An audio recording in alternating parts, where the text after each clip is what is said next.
ऐसे ऐसे आसुरी तत्वों का विनाश किया है माँ भगवती ने। माँ भगवती की अलग अलग दिव्य गाथाओं को श्रवण कराते भस्म रुद्राक्ष की महिमा बताई। 1 से 14 मुखी रुद्राक्ष शिव पुराण में उनका उल्लेख विस्तार से है, यहाँ तो संक्षेप में सूत जी ने बताया है। लेकिन अलग अलग मुखी का रुद्राक्ष पहनने से हमें क्या क्या प्राप्त होता है उनका पूरा विधान है।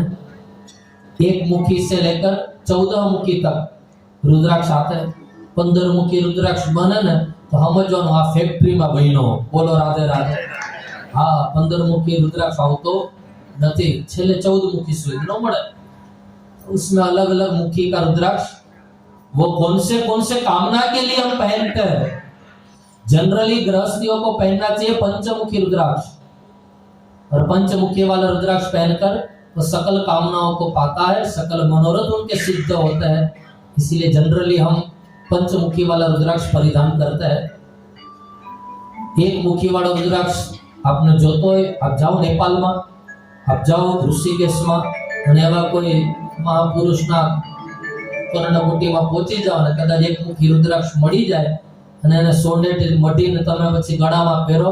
1 મુખી રુદ્રાક્ષ સાક્ષાત રુદ્ર અવતાર છે, શિવ અવતાર છે। અને એની બહુ મોટી મહિમા। रुद्र अक्षर महादेव जी ने कहते हैं 88,000 वर्षों तक ध्यान में बैठे थे। 88,000। આપણે 10 મિનિટ ધ્યાનમાં બેહે ને તા તો કોઈ પૂછે ક્યાં તો કે હું તો ધ્યાનમાં હતો। 10 મિનિટમાં તારું ध्यान। હવે જે મહાદેવજી 88,000 વર્ષ સુધી समाधि में बैठा हશે, और 88,000 सालों के बाद जब कहते हैं शिव पुराण में कथा है महादेव जी ने जब अपनी आंखें खोली तो आंख में से एक बूंद नीचे पड़ा, अश्रु का बूंद, और उसी से जो पेड़ की रचना हुई। ये पेड़ कौन सा? रुद्राक्ष। महादेव जी को अत्यंत प्रिय है रुद्राक्ष। हमने चर्चा करी थी कल के भाल में त्रिपुंड हो जो गंगा जमुना सरस्वती का प्रतीक है। हम बोलने में गड़बड़ करते, त्रिपुंड बोलते हैं। शब्द त्रिपुंड नहीं है, त्रिपुंड्र। त्रिपुंड्र ब्रह्मा विष्णु महेश, गंगा जमुना सरस्वती का ये त्रिपुंड्र प्रतीक है। और मजे की बात देखो, 7 दिनों में यहाँ गंगा जमुना और सरस्वती त्रिवेणी संगम में हमने स्नान किया कि नहीं? आके ना आपको पता नहीं होगा। देखो मैं सिद्ध कर दूं कैसे। 7 दिन व्यासपीठ से मैं बोला यानी कोई भी वक्ता व्यासपीठ पर बैठता है, बोलता है। ये क्या है? ज्ञान की गंगा। ये गंगा है। गंगा में स्नान करने के लिए जाओ, कड़ी ठंडी में यदि स्नान करने गए हो तो डायरेक्ट आप गंगा जी में स्नान नहीं करोगे। बोलो राधे राधे। हो ठंडू जड़, डायरेक्ट डुबकी न लगाइए। हम क्या करते हैं? पहले क्या पधराते हैं? चरण। गंगा जी में चरण पधराते हैं। तब हम कैसे हो गए? विष्णु जैसे, क्योंकि विष्णु भगवान के चरणों से क्या निकली? गंगा। विष्णुपति कहलाई।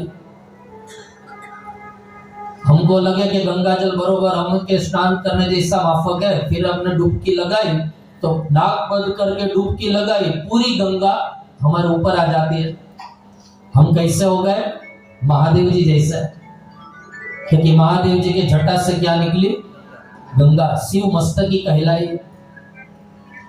2-3 घंटे हमने स्नान किया गंगा जी में, बाहर निकलो तो घना कमंडल में गंगा जल भरीने निकले।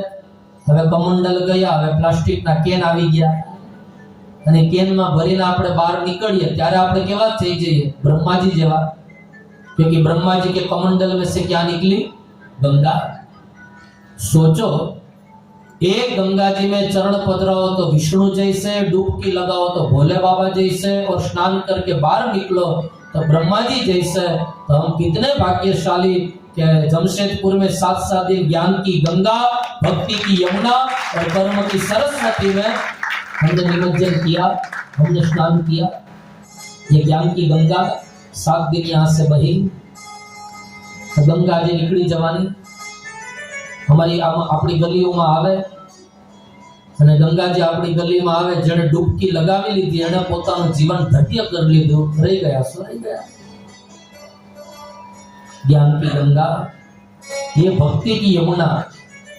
बीच बीच में जो संगीत आता है, कीर्तन आता है, आप आनंद कर, तो ये क्या है? भक्ति की यमुना। पर तीसरी बात है कर्म की सरस्वती। आ देवी भागवत में પડદા પાછળ રહીને જેમણે મહેનત કરી, જે દેખાણા નથી, પિક્ચર માં આવ્યા નથી, પણ પડદા પાછળ રહીને જે મહેનત કરી ને, બાપ આ કર્મની સરસ્વતી છે। બેનો તમે ચોટલો વારો ને તો ચોટલામાં તમે ભાગ કેટલા કરો? 3, પણ ગુથીને ચોટલો બંધાઈ જાય એટલે દેખાય કેટલા? 2, હોય કેટલા? 3। એમ નરેશભાઈ વ્યાસપીઠ ઉપર બેઠા, એ તમને ને મને બધાને દેખાય। આ બધા સંગીતકારો પોતાની કળા બતાવે, એ પણ દેખાય।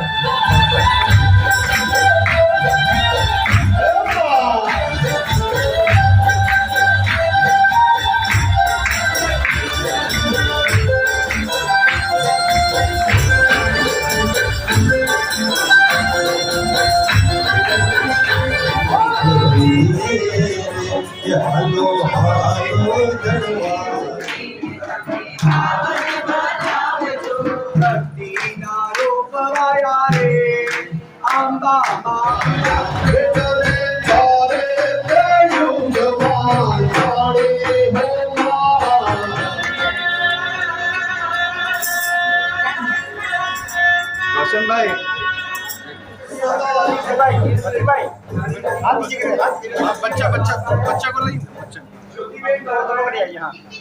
दोनों को लाई बेटा, दोनों इधर देखो, इधर देखो।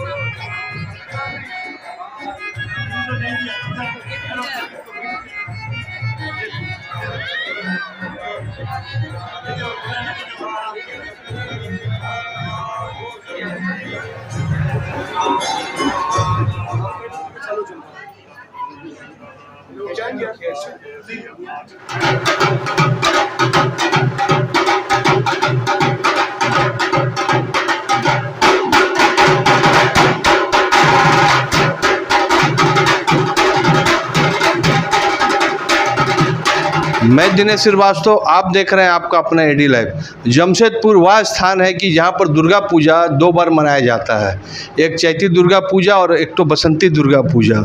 लेकिन चैती दुर्गा पूजा में जमशेदपुर का वह खुशनीवा समय रहता है जिसमें सभी लोग उस दुर्गा पूजा के इंतज़ार करते हैं। लेकिन आज गुजराती सनातन में नीरज भाई के द्वारा जो दुर्गा पूजा मनाया गया, जो भगवती देवी का दुर्गा पूजा मनाया गया, जैसे लगता है कि जमशेदपुर सही में दुर्गा पूजा हो गया। एक एक दिन का कथा ऐसे लग रहा था कि षष्टमी, अष्टमी, नवमी का दुर्गा पूजा हो रहा। और जब वह विदाई हुआ, जिस प्रकार माँ दुर्गा का विसर्जन होता है, उसी प्रकार का ऐसा माहौल था। और इसमें इस दुर्गा पूजा या माँ भगवती का जो कथा था, परम पूज्य नरेश भाई राजगुरु और नीरज भाई के द्वारा हुआ। और वह दुर्गा पूजा जो भगवती माँ के द्वारा मनाया गया है, उसी में आज आचार्य जी परम पूज्य जी से कुछ सवाल पूछते हैं कि यह जमशेदपुर में जो भक्त ने दुर्गा पूजा या भगवती का सेवा किया, क्या कहना चाहते हैं? आप सभी को जय माता जी। जमशेदपुर में 2 बार आना हुआ।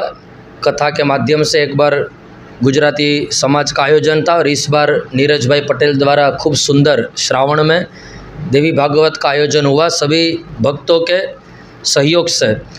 और पूरा अंबिका सत्संग मंडल ने जिस तरह इस आयोजन को अंजाम दिया, मैं सभी दर्शकों से कहना चाहूँगा कि श्रावण में ऐसे ऐसे आयोजन भगवती शिव और शक्ति की आराधना हम सबसे होती रहे। और कली काल में जितना हो सके इतना नाम स्मरण करके हम वो परम तत्व तक पहुँचे। 7 दिन यहाँ जो कुछ आराधना हुई भगवती की, यही आराधना हम सबके जीवन में भीतर उतरे और हमारा जीवन भी भक्ति, ज्ञान और वैराग्य से परिपूर्ण बने, ये मेरी शुभकामना है। क्या बोलना चाहेंगे क्योंकि संगीत जब तक नहीं रहेगा और आपने एक एक भजन गाया तो जमशेदपुर के पूरी श्रोता मतलब सुने, और इसके बाद जो आज जमशेदपुर में विराम हुआ है और कहाँ पर शुरुआत होने वाली है, वह हमारे व्यूअर को बताइए। बस यही बताना चाहूँगा कि जमशेदपुर के सभी भक्तगण संगीत के खूब प्रेमी हैं, संगीत को मानने जानने वाले हैं और संगीत प्रति उनकी प्रेम, तो वही प्रेम से अंदर से संगीत निकल रहा था और पूरे जमशेदपुर वासियों को ये संगीत का लाभ मिला। बस ऐसे ही माता रानी की भक्ति सदा बहती रहे। और कल से ही 25 से 31 अगस्त सुबह रोज़ 9 से 1 बजे तक कर्तव्य चैनल में श्रीमद् भागवत कथा का रसपान आप करिएगा, हर दिन सुबह 9 से 1 बजे तक। और आने वाली कथा 9 सितंबर से छत्तीसगढ़ में राजनांदगांव में कथा प्रारंभ हो रही है, भागवत कथा।